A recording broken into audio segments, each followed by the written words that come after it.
adalah ketakwaan. Nah ini adik-adik, Bapak-bapak, Ibu-ibu rahmat Allah Subhanahu wa taala. Jadi hadiahnya itu yang sejak awal sudah Allah sampaikan di surat Al-Baqarah. Dengan semua apa yang kita upayakan, segala ibadah kebaikan yang kita tunaikan, salah satu tujuan intinya adalah tadi, terbentuk ketakwaan, kita mendapatkan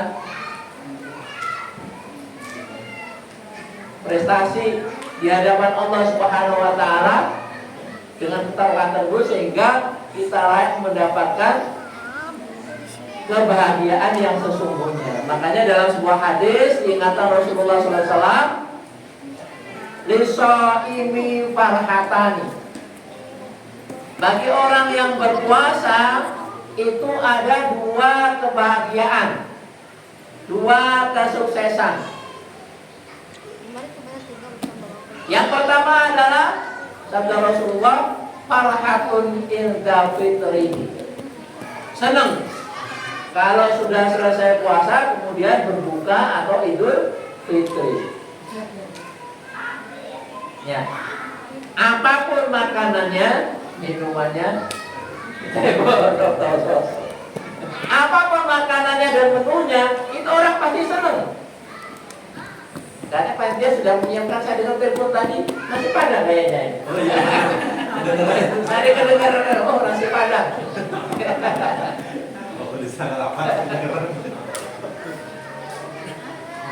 Jadi apapun menunya, insya Allah kalau kita selesai berpuasa kita akan senang.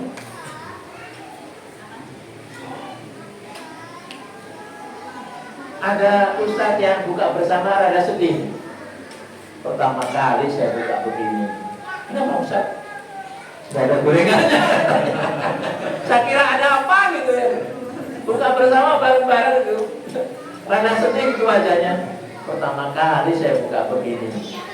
Kenapa ustadz? Gak pakai gorengan. Ternyata gorengan bagi masyarakat kita itu adalah wajib dalam berbuka ternyata.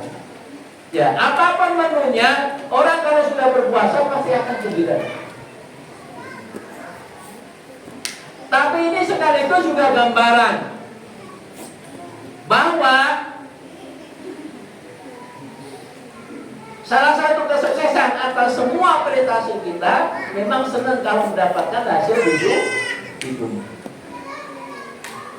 Mendapatkan kesuksesan di dunia. Tapi dalam puasa ini Rasulullah jelaskan kesuksesan yang jauh lebih luar biasa bukan itu. Kebahagiaan yang luar biasa bukannya di situ. Maka beliau menyanjurkan wa farhatun inda liqa'i rabbih. Ada kebahagiaan yang kedua bagi orang yang berpuasa. Kebahagiaan apa? Kebahagiaan ketika dia nanti bertemu Allah Subhanahu wa taala. Kenapa? Bapak Ibu adik-adik rahmatullah Subhanahu wa taala. Kalau kita dijamin ketemu Allah Subhanahu wa taala, itu artinya kita pasti masuk surga. Yang dimaksud dalam hadis ini adalah kebahagiaan ketika kita masuk surga. Dan kemudian dengan segala fasilitas yang Allah berikan, yang di hadis disebutkan mala ainur ra'at wala udhunun sami'at wala khatara ala qalbil bashar. Semua fasilitas dan kenikmatan yang enggak pernah terbetik di kepala orang, enggak pernah dilihat orang, enggak pernah didengar manusia.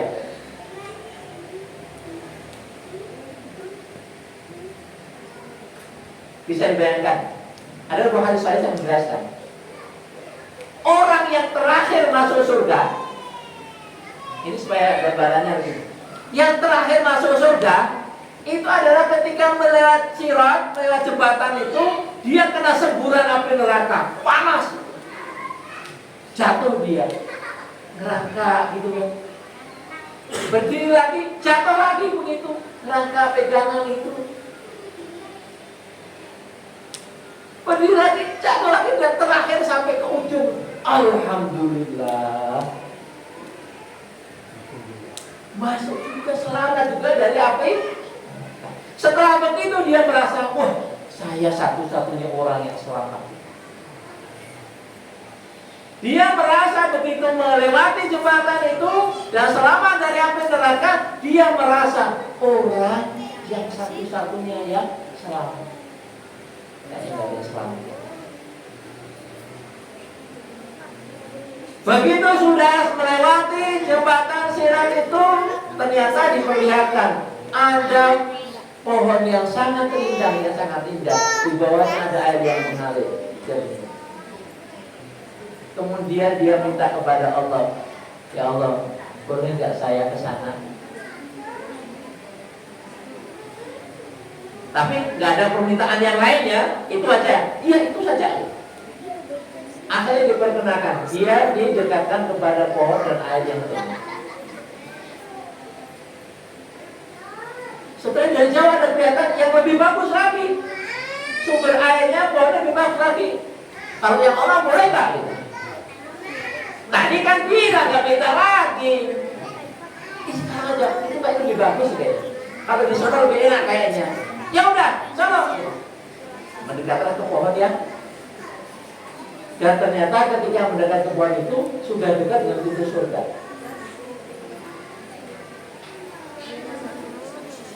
Begitu dekat pintu surga di pohon yang berikutnya ini, dengar suara penduduk surga, ahli surga. Itu ketawa ketiwi lah kalau bahasa kita. Saking senangnya gitu, dia mendengar, ya Allah, kayaknya kalau di dalam seneng kan? Tadi sudah janji nggak minta lagi yang lain. Ini minta lagi. Kali aja. Ini terus dah, sesuai. Terakhir itu. Kalau bahasa kita mau begitu terima kasih. Sesuai ini yang terakhir ini. Kayaknya kalau di jalan sana lebih enak itu. Orangnya seneng banget di sana. Akhirnya diizinkan masuk surga. Sekarang saya mau deh gitu. Mau apa lagi? Udah, gini aja sekarang. Kamu minta apa? Catat semuanya. Minta apa? Minta apa lagi? Minta apa lagi? Minta apa lagi? Minta terus minta aja sampai semaunya. Ketika sudah permintaan sampai terakhir tanya, ada lagi nggak? Enggak, cukup itu aja. Ketika semua permintaan itu diletakkan, kemudian Allah, saya kasih 2 kali lipat. Kaget dia. Dalam hadis sahih dijelaskan, kaget dia. Sampai bahasa kita dalam bahasa hadis itu, atas tahzi'u minni wa anta rabbul alamin. Begitu bahasa hadisnya. Ya Allah, jangan bercandanya. Masa engkau Tuhan semesta alam bercanda gitu kan? Jangan bercanda, jangan guyon gitu kan? Dijawab dalam hadis itu oleh Allah Subhanahu wa taala nanti, enggak, saya tidak bercanda. Saya hanya ingin menunjukkan bahwa saya, Allah maksudnya Maha Kuasa atas segala sesuatu. Artinya apa? Orang yang terakhir. Dan kelas surga yang paling kelas rendah itu adalah seseorang mendapatkan semua yang diminta dikalikan 2 kali lipat. Itu surga paling kelas ekonomi.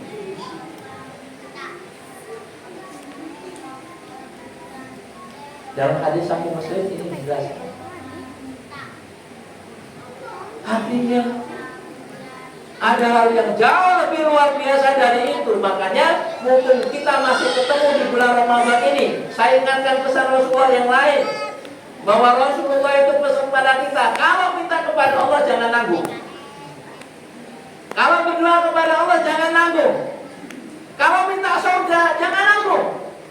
Kita kasih berdoa, Allahumma inna nas'aluka ridhaka wal jannah wa na'udzubika min sakhatika wan nar. Ya Allah, saya minta ridhamu dan surgamu. Tapi di hadis lain Rasulullah jelaskan, idza sa'altum fas'alullah firdausa. Rasulullah, namanya Pak Firdaus, baru diajarkan. dan diviralkan namanya untuk menjadi doa pada Ramadan ini. Jadi mintalah surga Firdaus, surga yang paling kelas tinggi, VIP. Nah, kembali ke tadi. Orang yang berpuasa itu salah satu kebahagiaan yang luar biasa adalah kebahagiaan yang abadi. Di mana dia ketemu Allah dan artinya dia min ahlil jannah, penduduk surga. Di situ salah satu kenikmatan yang paling luar biasa adalah kalau seseorang bertemu Allah Subhanahu wa taala di surga. Soalnya penduduk neraka enggak ketemu Allah. Ketemu siksa.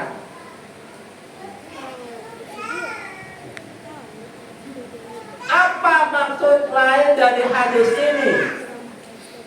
Salah satu yang harus kita pahami adalah semua hal yang kita lakukan, puasa atau ibadah yang lain atau semua kegiatan kita, tolong jangan hanya mengharapkan sukses dunia.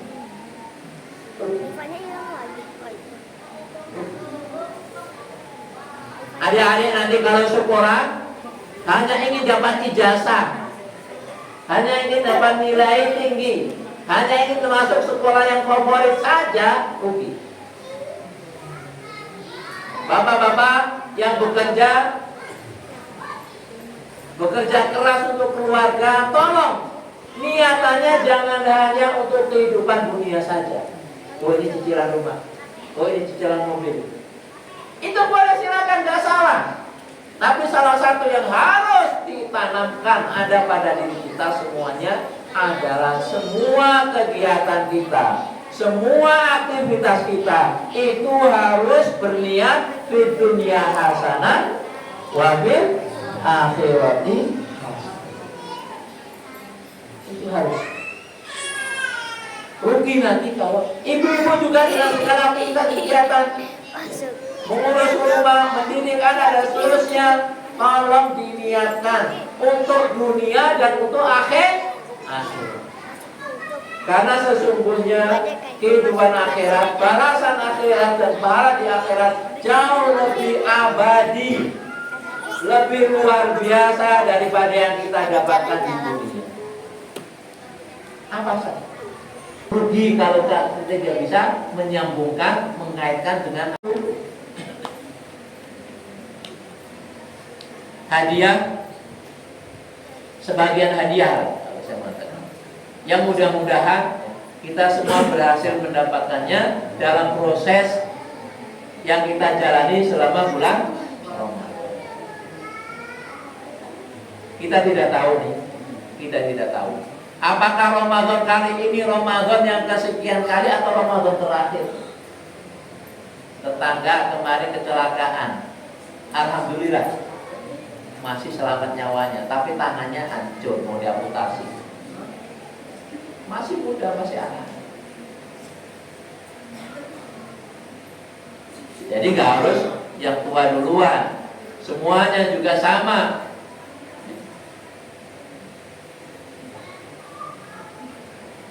Kita tidak tahu ini Ramadan yang kesekian kali atau Ramadan terakhir kita. Pertanyaannya adalah, kalau saja ini Ramadan terakhir kita akan menghadap Allah dan nggak ketemu lagi Ramadan. Apa yang akan kita lakukan pada hari-hari terakhir sisa Ramadan ini? Bapak Ibu, adik-adik, kalau Ramadan ini Ramadan terakhir kita, apa yang kita lakukan pada hari-hari terakhir Ramadan? Tinggal berapa hari berarti? Tinggal 2 hari. Ada yang sudah lebaran duluan, itu di mana? Di Gunung Kidul. Dan dari Gunung Kidul. Katanya sudah telepon Allah, ya Allah, zaman begini masih ada yang error gitu kan. Tinggal tanya Google sudah ketahuan kapan lebaran, Google gitu.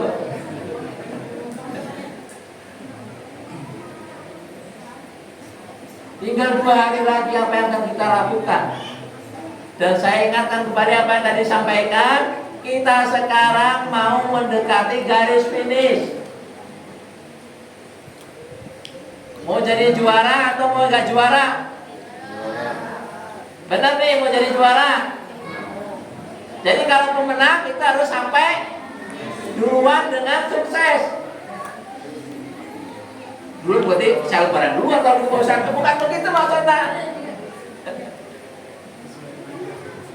Jadi kita sesuai target, sesuai dengan jalur sampai finish dengan prestasi kebaikan.